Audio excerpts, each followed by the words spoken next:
Time tracking for the projects and what you're actually doing and how long it takes you is something which majority of designers out there don't do, but in my opinion it's one of the key things that you should actually be doing as a UI UX designer. Let me explain.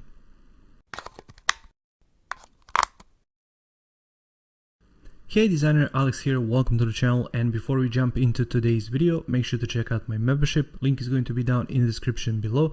Membership contains all of my courses, digital design products, private access to the Facebook group, project files for these YouTube videos, and much more. So if you're interested in things like that, make sure to check it out. Once again, link is going to be down in the description below.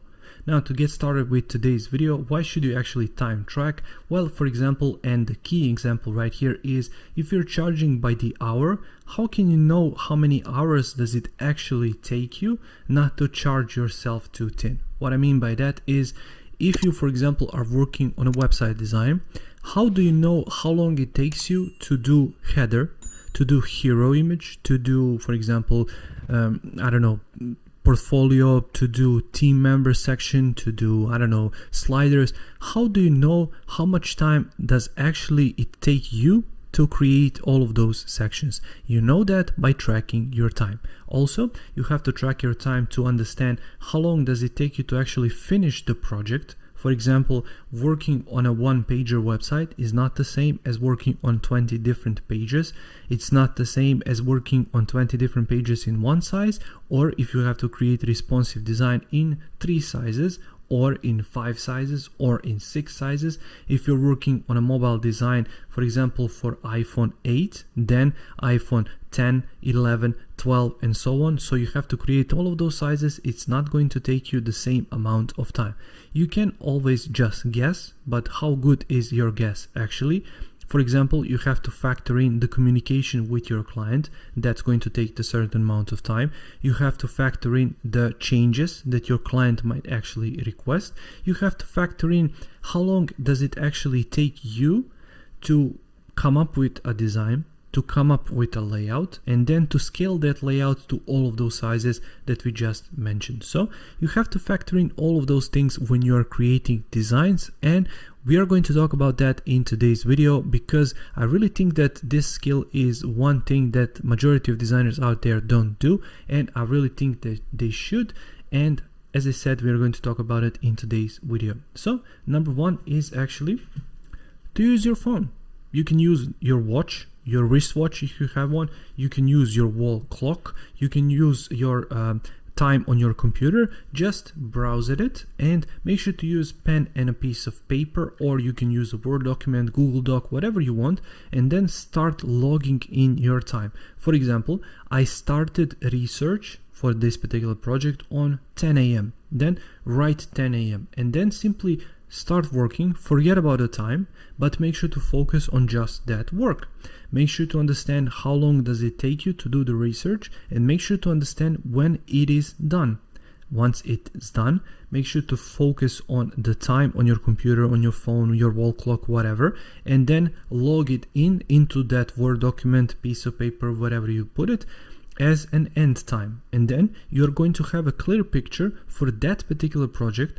How long does it take you to do that research? Same thing, wireframes, design brief, personas, working with a client, starting a design, prototyping, sending files to clients, to developers, preparing presentations, all of those things. You have to understand all of those steps of particular project. How long does it take you to create for each of these steps? And using a clock and simple pen and paper is really all that you need to do, and it's really quite simple. So you have to be able to do all of those things, and you have to be able to understand how can you actually do all of those things when you get started working on a project, because how can you know how much should you actually charge if you don't know how long does it take you? Also, one more thing is using an online tools, and right here what we have is a Toggle Time Tracker, and of course Toggle Time Tracker is one of the best ones out there. But before we jump into that, I just want to show you this, which is just alarms on your computer. What we have right here is a stopwatch. I'm using Windows, but if you're using Mac, probably you have a similar thing to this. So what can you actually do? For example, I need to start designing navigation. what I should do is I have my project open in Adobe XD, for example. Before I get started, I can simply click right here.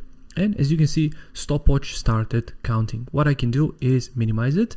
It's out of my reach, out of my sight, and now I can actually start focusing on the design itself without thinking too much about the time. But make sure to always have it in the back of your mind that you are actually tracking time, just to understand how long does it take you to get started on that particular project and to work on it. Then after it's done, you can simply stop it, and then you can log it into that text file which I mentioned, Word file, Google Doc, wherever you're taking your notes.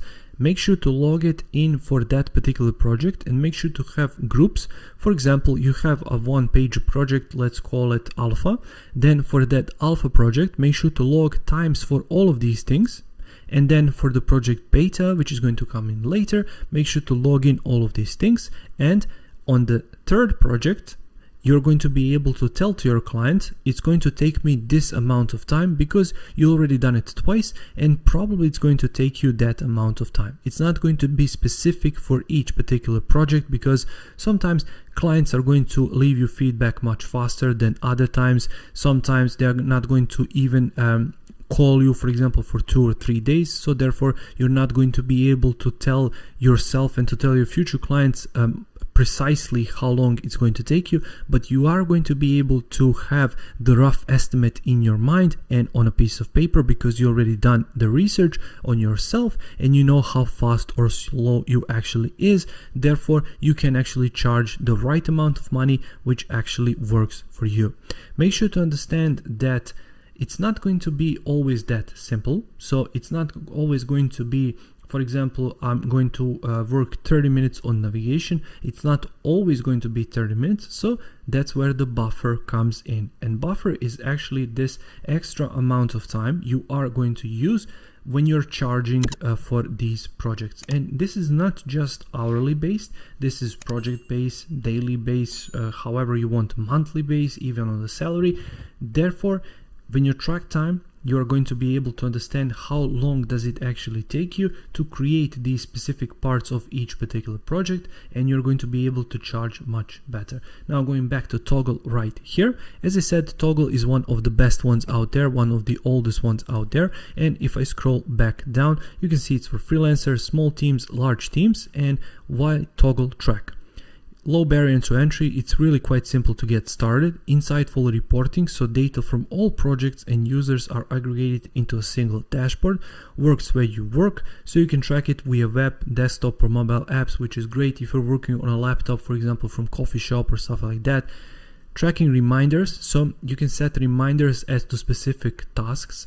Security savvy and stellar support, which is great, but tracking reminders, outsource the nagging to us with tracking reminders and requiring fields. For example, I need to get started on 1 p.m. with the navigation design. It's going to remind you because they have the app for Mac and Windows as well. It's going to pop up as a notification and you're going to be able to see it and remind yourself that you have to start working on it. So using a time tracker like this, which is not free, but you can try it for free, and there are many free ones out there, but this is just one of them. As I mentioned, you can explore and use whichever one you want.